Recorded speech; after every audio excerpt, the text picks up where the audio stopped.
நீங்க பொதுவாவே இந்த மாரி ஜெயந்தி விழா, திருவிழா, கோயில்கள்ல நடக்கிற திருவிழா காலங்கள்ல முன்னால பார்த்தீங்கன்னா, இந்த பூசாரிகள்லாம் படியில உட்காந்துட்டு பேன்னு யாராவது வருவாங்களான்னு அப்படியே பார்த்துட்டு இருப்பான். ஆனா இந்த திருவிழா, இந்த மாரி ஜெயந்திகள் வரும்போது, கரப்பான்பூச்சிக்கு கொடுக்கு முளைச்ச மாரி இவனுங்கலாம் பரபரப்பாயிருவானுங்க. அந்த சிலைக்கு பக்கத்துல நிக்கிறது யாரு?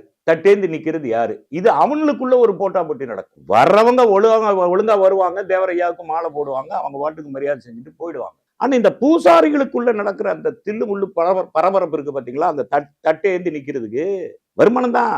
யாராவது தட்டுல போடுவாங்களேங்கிறதுக்காக அவனுக்குள்ள ஒரு பரபரப்பு இருக்கு. தள்ளு முள்ளு அவனுங்கனால தான் நடைபெறும். அப்படி ஸ்ரீதர் வாண்டியார் வரும்போது, அந்த பூசாரிக்கு எந்த தலைவரு, இவர் எந்த இயக்கத்தினுடைய தலைவரு, எந்த கட்சியினுடைய தலைவரு, இவர் யாரு, என்னன்னு எதுவுமே தெரியாம, ஸ்ரீதர் வாண்டியார புடிச்சு தள்ளுறான். கோவம் வந்ததே கோவம் அவருக்கு வந்தது பாருங்க. விட்டாரு ஒரு அடி பொளேர்ன்னு ஒரு பொளிச்சுன்னு போட்டாரு போட்டு.